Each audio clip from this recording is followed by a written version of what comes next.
Aber man muss es wirklich so sagen, es sind unglaubliche Bilder, die uns jetzt immer wieder erreichen. Milton wütet also weiter über Hurricane. Unser US-Experte, der US-Journalist Eric Kirschbaum, ist zu uns ins Studio gekommen. Guten Morgen, Eric. Morgen. Ja, diese ersten Meldungen, die wir bekommen haben, also es hat sich wirklich die Befürchtungen bestätigt, oder?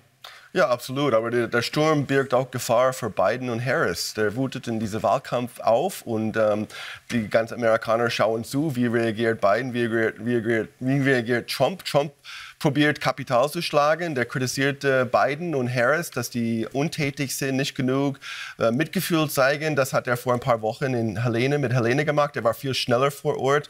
Biden und Harris wollen warten, bis die Katastrophe Dienst sagen. Es ist keine Ablenkung mehr. Deswegen, man sieht, dass auch der Sturm ist ein großer Politikum in den USA 4 Wochen vor den Wahlen. Aber ich glaube, für die sich im Amt befindlichen Politiker ist es eine echte Gratwanderung. Gehe ich dorthin, wo es passiert ist, heißt es unter Umständen, da werden jetzt Kräfte gebunden, weil dieser oder jener Politiker, konkret vielleicht der Präsident oder die Vizepräsidentin, kommen. Kräfte, die gebraucht werden, um woanders zu helfen.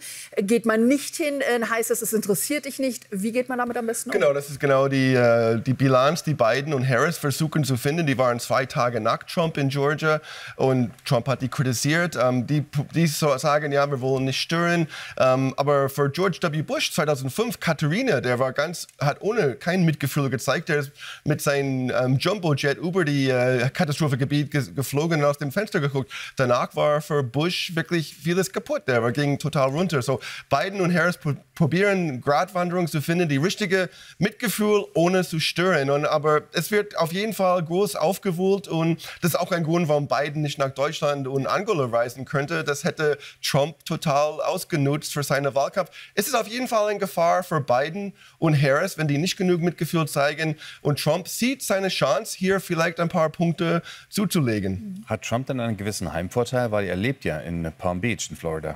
Genau, Florida ist ein Bundesstaat, der wird sicherlich sehr schnell dort sein, aber Florida ist auf jeden Fall schon ein roter Bundesstaat. Trump hat das schon gewonnen wahrscheinlich, aber Trump probiert, Vorteile zu kriegen, wo er kann. Ganz interessant, der wirft Biden vor, republikanische Gebiete zu vernachlässigen mit Unterstützung. Und Biden und die republikanischen Governors in North Carolina und Georgia lehnen das ab, sagen, es stimmt überhaupt nicht.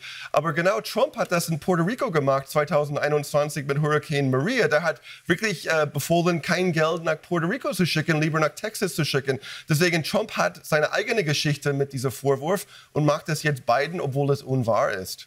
Lassen Sie uns noch mal versuchen, die Kurve zurückzukriegen zu der Thematik zum Beispiel. Wie kann man sich darauf überhaupt vorbereiten? Was machen die lokalen Politiker?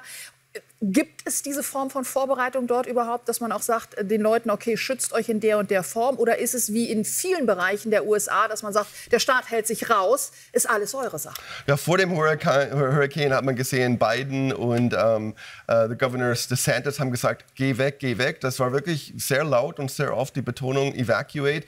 Aber danach wird es dann, die wissen das auch, schnell zur Tagesordnung gehen.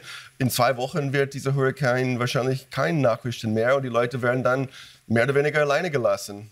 Du hast vorhin den Hurricane Katrina angesprochen, 2005 in New Orleans. Riesige Schäden, wirklich ein Versagen auch der Katastrophenschutzbehörde FEMA in den USA. Hat sich dann in den vergangenen Jahren was getan? In den vergangenen Jahrzehnten hat man aus diesen Fehlern gelernt, auch was das Auftreten von George W. Bush damals als Präsident anging. Aber ist die Katastrophenschutzbehörde wirklich besser auf solche Naturgewalten vorbereitet? Man kann es nur hoffen. Ich meine, 3000 Leute sind in New Orleans gestorben, weil es so schlecht gemanagt war. Es wird Tote in Florida auf jeden Fall geben, aber vor 2 Wochen waren 220 Tote.